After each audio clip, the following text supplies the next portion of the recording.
LPU ప్లేస్మెంట్ల రికార్డులు సృష్టిస్తోంది. Final year student 2.5 కోట్ల ప్యాకేజ్ పొందుతున్నారు. 1700 మందికి పైగా ఎల్పీయూ స్టూడెంట్స్ 10 లక్షల నుంచి 2.5 కోట్ల ప్యాకేజెస్ పొందారు. విద్యా విప్లవం ప్రారంభమైంది లవ్లీ ప్రొఫెషనల్ యూనివర్సిటీలో. సుపరిపాలనలో మొదటి అడుగు అని సీఎం చంద్రబాబు గొప్పగా చెప్పుకుంటున్నారు. ఏడాది పూర్తయింది కాబట్టి ప్రజల్ని కలవాలని ఎమ్మెల్యేలకు, ఇతర ప్రజాప్రతినిధులకు ఆదేశాలు కూడా ఇచ్చారు. అయితే ఈ క్రమంలో కూటమి భాగంగా ఉన్న మిగతా 2 పార్టీల గురించి ఆయన మాట్లాడడం లేదు. వాటి ప్రస్తావన లేకుండా చంద్రబాబు చేస్తున్న వ్యాఖ్యలు దేనికి నిదర్శనం? మిగతా 2 కూటమి పార్టీలైన జనసేన, బీజేపీలు కూడా బాబు ఆదేశాలతో అసలు తమకు సంబంధం లేదన్నట్టుగా ఎందుకు వ్యవహరిస్తున్నాయి? కూటమి ప్రభుత్వం మొదటి ఏడాది పూర్తయిన సందర్భాన్ని పురస్కరించుకుని ప్రజల్లోకి వెళ్లాలని ఎమ్మెల్యేలు, మంత్రులు, ఇతర ప్రజాప్రతినిధులకు చంద్రబాబు ఇచ్చిన ఆదేశాలు చర్చనీయాంశంగా మారాయి.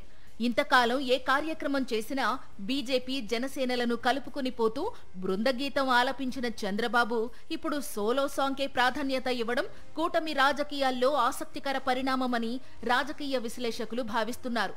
3 పార్టీల భాగస్వామ్యంతో జరగాల్సిన సుపరిపాలనలో మొదటి అడుగు కార్యక్రమం టీడీపీ నేతలకే పరిమితం కావడంతో ఎవరి అడుగులు వారివే అనే సెటైర్లు పడుతున్నాయి. జనంలోకి వెళ్లాలని చంద్రబాబు ఇచ్చిన పిలుపు పట్ల జనసేన, బీజేపీ నేతలు స్పందించడం లేదు. మేనిఫెస్టో అమలు కాకపోవడంతో ప్రజాదరణ పొందిన పథకాలను చంద్రబాబు పట్టించుకోకపోవడంతో అన్ని వర్గాల ప్రజలు తీవ్ర అసంతృప్తిగా ఉన్నారు. దాంతో టీడీపీ ఎమ్మెల్యేలతో పాటు బీజేపీ, జనసేన ఎమ్మెల్యేలు కూడా జనంలోకి వెళ్లడానికి భయపడుతున్నట్టు సమాచారం. ఎన్నికల ముందు బాబు ప్రకటించిన మేనిఫెస్టోలో అలవి కాని హామీలు ఉండడంతో దాన్ని తాకడానికి కూడా బీజేపీ నేతలు ఇష్టపడలేదు. కూటమి పొత్తుల్లో భాగంగా పోటీ చేశారే తప్ప వారు ఎక్కడా బాబు ఘనంగా చెప్పుకున్న సూపర్ 6 హామీల గురించి మాట్లాడలేదు. మేనిఫెస్టో అమలు బాధ్యత తనదేనని ఎన్నికల ముందు జనసేన అధినేత పవన్ కళ్యాణ్ ప్రకటించారు. జగన్ పాలనలో అమలు చేసిన పథకాలను ఆపేది లేదని, అంతకు మించి అమలు చేస్తామని వాగ్దానం చేశారు. పాలనలోకి వచ్చిన తరువాత హామీలు అమలు కావడం లేదనే విషయం తెలిసినా సరే పవన్ కళ్యాణ్ ఏమీ మాట్లాడడం లేదు. ప్రశ్నించడానికే పార్టీ అని చెప్పుకునే పవన్ బాబులాగా యూటర్న్ తీసుకుంటూ వైఎస్ఆర్సీపీని నిందిస్తున్నారు. అనుచితమైన భాషను ఉపయోగిస్తూ విమర్శలు చేస్తున్నారు. కూటమి ప్రభుత్వం అధికారంలోకి రావడంలో టీడీపీ మేజర్ రోల్ పోషించిందని మహానాడులో చంద్రబాబు ప్రకటించడాన్ని జనసేన, బీజేపీ నేతలు జీర్ణించుకోలేకపోతున్నారని సమాచారం.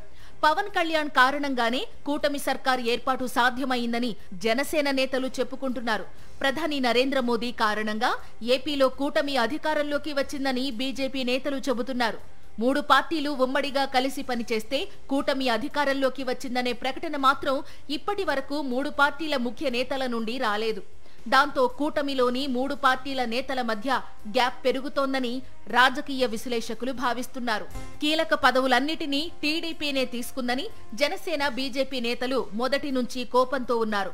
85% పదవులు పచ్చ పార్టీ దక్కించుకుందని, 10% మాత్రమే జనసేన వారికి ఇచ్చారని, మిగతా 5% పదవులను కమలం పార్టీ నేతలకు ఇచ్చారని జనసేన, బీజేపీ నేతలు విశ్లేషిస్తున్నారు. టీడీపీ దక్కించుకున్న పదవులన్నీ కీలకమైనవని, సాదాసీదా పదవులను జనసేన, బీజేపీ నేతలకు కేటాయించారని జనసేన, బీజేపీ నేతల ఆరోపణ.